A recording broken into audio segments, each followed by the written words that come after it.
दास कर सकते हैं। अगर आप उन्हें कुछ ऐसा ऑफर करेंगे जिसकी उन्हें इस समय जरूरत है तो निश्चित ही वह आपकी मदद करने को तैयार हो जाएंगे, क्योंकि लोग स्वार्थी होते हैं और मदद के बदले कुछ न कुछ चाहते हैं, खास तौर पर वो जिसकी उन्हें उस समय जरूरत हो। दोस्तों, लॉ नंबर 14, इसमें रॉबर्ट ग्रीन कहते हैं कि दोस्तों की तरह दिखें और जासूस की तरह काम करें। चार्ल्स मॉरिस डी टेलियार्ड पेरिगॉड, जो कि फ्रांस के एक बहुत महान राजनीतिज्ञ और कूटनीतिज्ञ थे, अपने विचार कभी किसी को नहीं बताते। वो हमेशा दूसरों को अपने विचार प्रकट करने का मौका देते थे, जिससे कि वह उनके इरादे और उनकी योजनाओं के बारे में जानकारी हासिल कर सके। वे अपने विचार और अपने गुस्से को छिपाने की कला में माहिर थे। दोस्तों, आज के इस सोशल मीडिया के युग में यह बहुत कम देखने को मिलता है कि कोई अपने विचारों को छुपाए। हर व्यक्ति अपने विचारों को प्रकट करने का मौका ढूंढता है। लोग अपने आप ऐसे विषयों पर बात करते हैं जिनके बारे में आप उनसे पूछते तक नहीं। वह खुद आपको बताते हैं कि आज उनका दिन कैसे गुजरा। वो लोग जिनसे आप रोज नहीं मिलते, वे अपने बारे में सोशल मीडिया पर बताते हैं कि उनकी जिंदगी में क्या चल रहा है, वो कहाँ घूमने गए और वहाँ उन्होंने क्या किया। इस तरह लोग अपने विचार और कार्य दूसरों के सामने प्रकट करते हैं। आप लोगों की आदत का इस्तेमाल करें और उनके कैरेक्टर के बारे में जानकारी हासिल। फ्रांस के राजनीतिज्ञ टैलीरैंड दूसरों की जानकारी हासिल करने के लिए एक तरकीब का इस्तेमाल करते थे। वे कुछ ऐसा बोलते थे जो दूसरों को सुनने में लगे कि वह कोई गुप्त बात कर रहे हैं, और सुनने वालों की प्रतिक्रिया नोट करते थे। ऐसा करने से लोगों को लगता है कि वे सचमुच कोई गुप्त बात बता रहे हैं, और ऐसा करने से लोग अपने बारे में बताने को उत्सुक हो जाते थे। लॉ नंबर 15 में रॉबर्ट ग्रीन कहते हैं कि अपने दुश्मनों को पूरी तरह से कुचल दें। लॉ नंबर 15 कहता है कि अपने दुश्मन को पूरी तरह से खत्म कर दें। प्राचीन भारत के मशहूर दार्शनिक कौटिल्य कहते हैं कि दुश्मन के अवशेष आग और बीमारी की तरह होते हैं। अपने दुश्मन को कमजोर समझकर कभी भी नजरअंदाज ना करें, क्योंकि वक्त के साथ साथ वह और भी खतरनाक बन जाता है। कौटिल्य कहते हैं कि दुश्मन सूखी घास के ढेर में अंगार की तरह होता है, जो सुलगकर पूरी घास को जला सकता है। अब आप सोच रहे होंगे कि मैं कोई मिलिट्री का सैनिक नहीं हूँ या कोई युद्ध का योद्धा नहीं हूँ, तो मैं अपने दुश्मनों को कैसे मार सकता हूँ। इस लॉ का मतलब यह नहीं है कि आप अपने दुश्मन का कत्ल कर दें। असल में यहाँ दुश्मन का अभिप्राय आपके प्रतियोगियों से है। इसका मतलब यह है कि आप अपने प्रतियोगी पर हमेशा हावी रहें। दोस्तों, जैसा कि आप सब किसी न किसी जगह काम कर रहे होते हैं, तो अपने ऑफिस में अपने साथ काम करने वालों को चतुरता से मात दे सकते हैं। हमेशा अपने प्रतियोगी से एक कदम आगे रहें और उनसे बेहतर काम करके दिखाएं। अपने प्रतियोगियों को कभी अपने से आगे निकलने का मौका ना दें। दोस्तों, सिर्फ प्रतियोगी ही नहीं, आपके लक्ष्य भी आपके दुश्मन हो सकते हैं, क्योंकि जब हम कोई बहुत बड़ा लक्ष्य बनाते हैं और उसे हासिल करने के लिए पूरी कोशिश नहीं करते, तो वही लक्ष्य हमारे रास्तों में मुश्किलें खड़ी कर देता है और हमें दुश्मन की तरह लगने लगते हैं। आपको अपने लक्ष्य को हासिल करने के लिए हर दिन लगातार कोशिश करनी होगी और उस दिशा में कदम उठाने होंगे, तभी आप अपने लक्ष्य रूपी दुश्मन को कुचल पाएंगे, क्योंकि जब बड़े लक्ष्य होते हैं तो उन्हें पाने के लिए कार्य भी बड़े स्तर पर करना पड़ता है।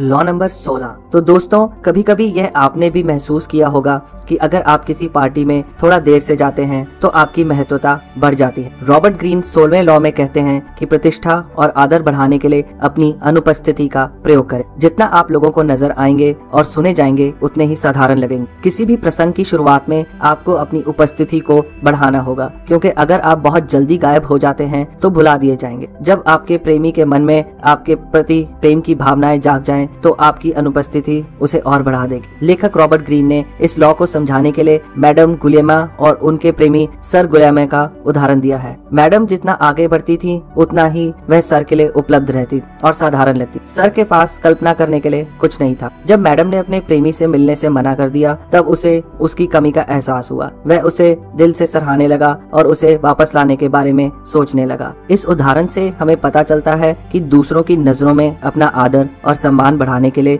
अपनी अनुपस्थिति को आप एक शक्तिशाली हथियार की तरह इस्तेमाल कर सकते। यह लॉ आर्थिक विज्ञान के आपूर्ति के मांग और लॉ की तरह है। जो चीज बाजार में प्रचुर मात्रा में होती है, उसकी कीमत कम हो जाती है, और जिस चीज की बाजार में कमी होती है, उसकी कीमत बढ़ जाती है। दोस्तों, जहां आपकी उपस्थिति ज्यादा होगी, वहां लोग आपको नजरअंदाज कर सकते हैं। इसलिए अपनी प्रतिष्ठा और आदर को बढ़ाने के लिए अपनी अनुपस्थिति का प्रयोग करना सीख। इस लॉ का प्रयोग करने के लिए आप अपने ऑफिस में अच्छा काम करके दीजिए। इससे आपकी प्रतिष्ठा बनेगी और उसके बाद आप कुछ दिन के लिए छुट्टी ले लीजिए और आप देखेंगे कि वापस आने पर आपका पहले से ज्यादा आदर और सम्मान हो रहा होगा।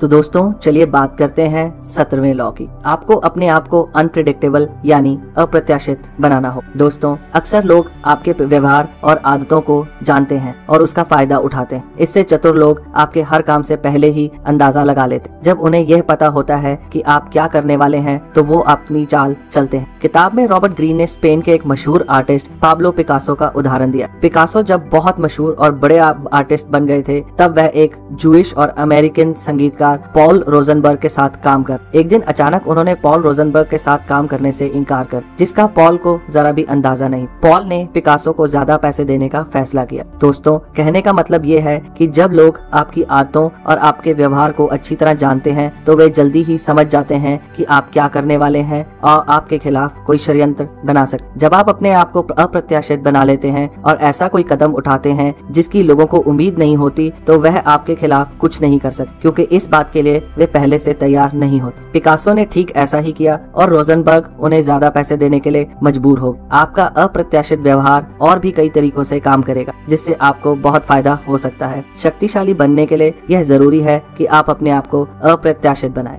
दोस्तों इन वीडियोस को आप तक लाने में हमें बहुत मेहनत और बहुत ज्यादा समय लगता है, तो अगर आप नए हैं तो हमारे चैनल दोस्तों लॉ नंबर 18 में रॉबर्ट ग्रीन अलगाव की बात करते हैं और यह बताते हैं कि अलगाव यानी आइसोलेशन कितना खतरनाक हो सकता है। अपने बचाव के लिए किले ना बनाएं, अलगाव खतरनाक है। जब आप दुनिया से अलग होते हैं तो आपको धोखा देना उतना ही आसान होता। जब कोई आपको अपने दोस्तों और परिवार से अलग करने की कोशिश करता है तो वह आपको अपने वश में करना चाहता है, चाहे वह ऐसा जानबूझकर करे या अनजाने में। ऐसा करना आपके लिए खतरनाक हो सकता है, इसलिए आप अपने दोस्तों और परिवार से लंबे समय तक अलग ना रहें। शायद आप ये ना जानते हो लेकिन परिवार और दोस्तों को अपने से दूर करके आप अपना नुकसान कर सकते। दोस्तों यह दुनिया खतरनाक है और दुश्मन हर जगह है, इसलिए हर किसी को अपना बचाव करना पड़ता है। दुनिया से दूर जाकर कहीं छिप जाना सुरक्षित लगता है, लेकिन अलग होने से खतरा और भी ज्यादा बढ़ जाता है, क्योंकि आपको जरूरी सूचना नहीं मिलती और पता नहीं चलता कि बाहर क्या हो रहा है। ऐसा करना आपको विशिष्ट बनाता है और आप आसानी से दुश्मन की नजर में आ जाते हैं। बेहतर होगा कि आप अपने दोस्तों और परिवार के बीच में रहें। सबके साथ रहने से आप दुश्मन की नजरों से बचे रहते हैं। अक्सर देखा जाता है कि बहुत से कलाकार और वैज्ञानिक अपनी रचनात्मकता को बढ़ाने के लिए अकेले रहते हैं। ऐसा करके वे शोर शराबे में पड़ने से बच जाते हैं और उनकी रचनात्मकता बढ़ जाती है। वह आराम से अपने प्रोजेक्ट पर काम कर पाते हैं, लेकिन वह लोगों से और अपनी संस्कृति से अलग हो जाते हैं और संभावित खतरों का ध्यान नहीं रखते। दोस्तों अब आप सोच रहे होंगे कि मैं तो कोई राजा नहीं हूँ, ना मैं किसी किले में दुनिया से अलग होकर रहता हूँ, तो ये लॉ मेरे ऊपर कैसे लागू होता है। दरअसल यहाँ बात सिर्फ शारीरिक अलगाव की नहीं हो रही, बल्कि मानसिक और भावनात्मक अलगाव की हो रही है। अगर आप अपने दोस्तों और परिवार के बीच में रहते हैं लेकिन उनकी बातों का या अपने ऑफिस में काम करने वाले लोगों की बातों का तिरस्कार करते हैं तो यह समझ लीजिए कि आप उन सबको अपने से अलग कर रहे हैं। अगर आप प्राइवेसी चाहते हैं या किसी भी कारण थोड़ा अलगाव चाहते हैं तो भी आप अपने दोस्तों और परिवार से जुड़े रहें और उनकी देखभाल और सराहना जरूर करें। दोस्तों लॉ नंबर 19 को ध्यान में रखकर अगर आप अपना जीवन व्यतीत करते हैं तो आप बहुत बड़ी प्रॉब्लम से बचे रहेंगे। लॉ नंबर 19 में रॉबर्ट ग्रीन कहते हैं कि जानिए आप किससे डील कर रहे हैं, गलत व्यक्ति को नुकसान ना पहुंचाए। दोस्तों दुनिया में बहुत से प्रकार के लोग होते, सबका व्यवहार अलग होता है और प्रत्येक व्यक्ति आपकी बातों पर अलग अलग तरीके से प्रतिक्रिया करता है। अगर आप किसी को धोखा देते हैं या नुकसान पहुंचाते हैं तो वो आपको सारी उम्र आपसे बदला लेने की कोशिश करता रहे। कई लोग भेड़ के वेश में भेड़िया होते हैं, इसलिए हम अपने शिकार और प्रतियोगियों को ध्यानपूर्वक पहचानना चाहिए और कभी गलत व्यक्ति को नुकसान नहीं पहुंचाना चाहिए। आप अपनी स्वाभाविक प्रवृत्ति से कभी किसी को समझाने की कोशिश ना करें। आप किसी भी व्यक्ति का चेहरा या बाहरी दिखावट देखकर उस पर यकीन ना करें। अगर आप किसी व्यक्ति को किसी भी बात के लिए मना करना चाहते हैं तो विनम्रता और आदर से करें। किसी का अपमान ना करें, क्योंकि आप नहीं जानते कि सामने वाला कितना शक्तिशाली है। अपमान करने से लोग नाराज हो सकते हैं और आपको नुकसान पहुंचा सकते। कुछ लोग सामने वाले व्यक्ति को कमजोर समझकर उसका अपमान कर देते हैं। ऐसा करना गलत है, क्योंकि बाद में वो शक्तिशाली बन सकता है और आपको नुकसान पहुंचा सकता है। इसलिए हमेशा इस बात का ध्यान रखें कि आप किस से डील कर रहे हैं, ताकि आप किसी गलत व्यक्ति को नुकसान न पहुंचाएं।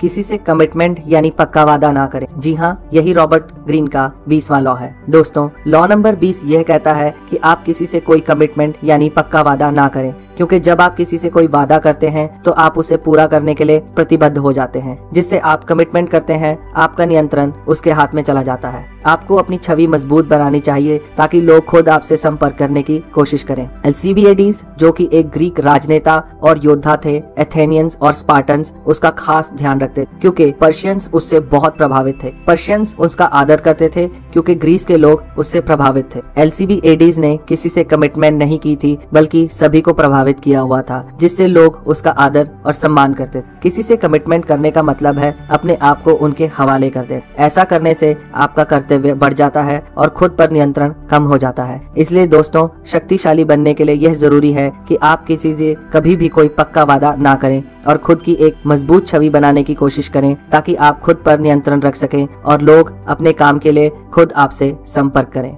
दोस्तों, लॉ नंबर 21 में रॉबर्ट ग्रीन का कहना है कि लोगों को उन्हीं की तरह बनकर फंसाएं, अपने प्रतियोगी से मूर्ख दिखें। दोस्तों, दूसरों के सामने कोई भी मूर्ख नहीं दिखना चाहता। रॉबर्ट ग्रीन हमें लॉ 21 में बताते हैं कि आप अपने प्रतियोगी को हमेशा होशियार समझने का मौका दें। सिर्फ होशियार ही नहीं, बल्कि आपसे अधिक होशियार। एक बार आपके प्रतियोगियों को यकीन हो जाए कि वो आपसे अधिक स्मार्ट हैं, तो उन्हें कभी नहीं लगेगा कि आपका कोई गुप्त उद्देश्य है। अपने प्रतिद्वंदी को मिसगाइड करना यानी अपने उद्देश्य से बहकाना एक बहुत अच्छी तरकीब है। अपने प्रतियोगियों के सामने बेवकूफ बनकर रहें और उन्हें यह दिखाएं जैसे आप कुछ नहीं जानते। ऐसा करने से लोग आपको अपने बारे में खुद बताएंगे, क्योंकि आज के युग में प्रत्येक व्यक्ति अपने बारे में दूसरों को बताना चाहता है। इससे लोग आप पर शक नहीं करेंगे और यह नहीं जान पाएंगे कि आप कितने शक्तिशाली हैं। आप अपने बारे में किसी को भी पहली मुलाकात में सब कुछ ना बताएं। ऐसा करना आपके लिए बेवकूफी साबित हो सकता है। याद रखिए, लॉ 3 में बताया गया है कि अपने इरादों को छुपाएं और लॉ 4 कहता है कि जरूरत से कम बोलें। जब आप लोगों को यह महसूस कराएंगे कि वो आपसे ज्यादा स्मार्ट और इंटेलिजेंट हैं, तो वो आप पर शक नहीं करेंगे और इस तरह उनके सुरक्षा कवच को तोड़ना आपके लिए आसान हो जाएगा। आप अपने बारे में ना बताकर उनके बारे में ज्यादा जान पाएंगे और इस जानकारी को बाद में उनके खिलाफ इस्तेमाल कर सकेंगे।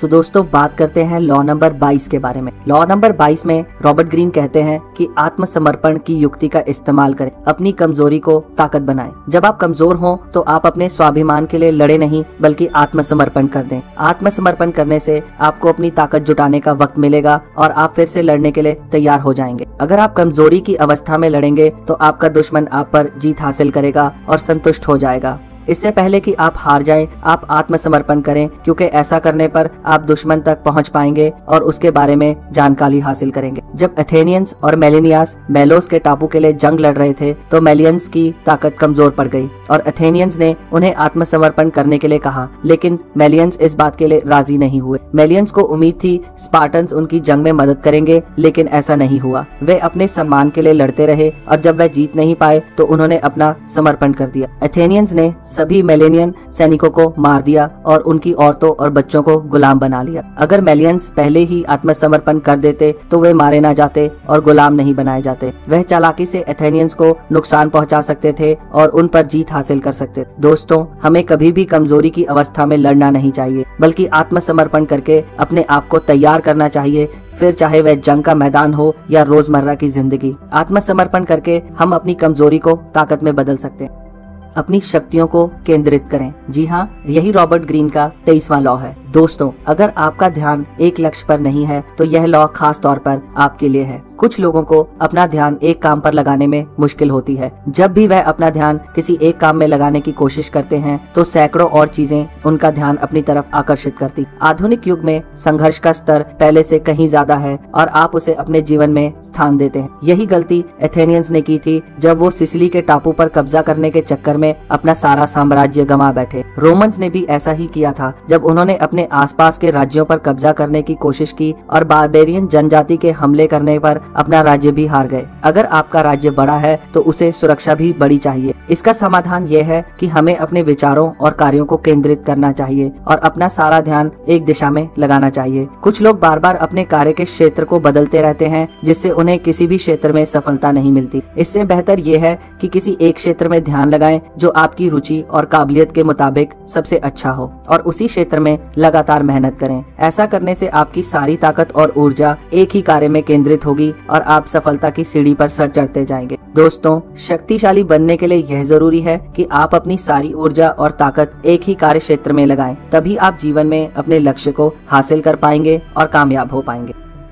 दोस्तों, रॉबर्ट ग्रीन ने अपने 24वें लॉ में लिखा है कि एक कुशल दरबारी की भूमिका निभाएं। दोस्तों, एक कुशल दरबारी ही ऐसे युग में कामयाब होता है जहां सब कुछ शक्ति और राजनीतिज्ञ निपुणता पर निर्भर करता है। वह किसी भी कार्य को अप्रत्यक्ष रूप से करने की कला को जानता है। एक कुशल दरबारी अपने से ऊपर वालों की खुशामद करता है, उनकी हर बात पर विनम्रता से राजी होता है और अप्रत्यक्ष रूप से उन पर अपना हक भी जमाता है। तो चलिए मैं आपको लॉ 24 का एक उदाहरण देता हूँ। चार्ल्स मॉरिस, जो कि फ्रांस के एक बहुत महान राजनीतिज्ञ और कूटनीतिज्ञ थे। चार्ल्स ने कुछ समय तक नेपोलियन बोनापार्ट, जो कि फ्रांस के एक बहुत बड़े योद्धा और राजनेता थे, उनके दरबार में बतौर दरबारी और विदेश मंत्री का काम किया था। नेपोलियन ज्यादातर सभी बड़े फैसले खुद ही लेते थे और चार्ल्स को उन्होंने बहुत कम जिम्मेदारी दी हुई थी। चार्ल्स नेपोलियन के काम में कभी दखल अंदाजी नहीं करते और उनके हर फैसले को मंजूर करते थे। नेपोलियन के गलत फैसलों में भी वो दखल अंदाजी नहीं करते थे। चार्ल्स एक चतुर दरबारी की तरह काम करते थे और नेपोलियन को हमेशा अच्छी सलाह देते थे। लेकिन जब नेपोलियन ने जीते हुए राज्यों के खिलाफ कड़ा रुख अपनाया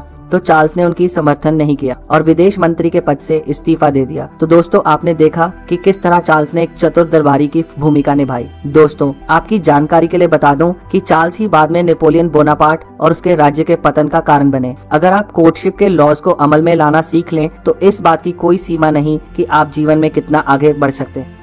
तो दोस्तों, अगर आपको रॉबर्ट ग्रीन के अभी तक के ये लॉज पसंद आए तो इस वीडियो को जरूर लाइक और शेयर कीजिए ताकि हमें प्रोत्साहन मिले, और हमारे चैनल को जरूर सब्सक्राइब कीजिए ताकि आप सभी 48 लॉज के बारे में जान सकें। तो मिलते हैं अगले वीडियो में। आपका समय शुभ हो।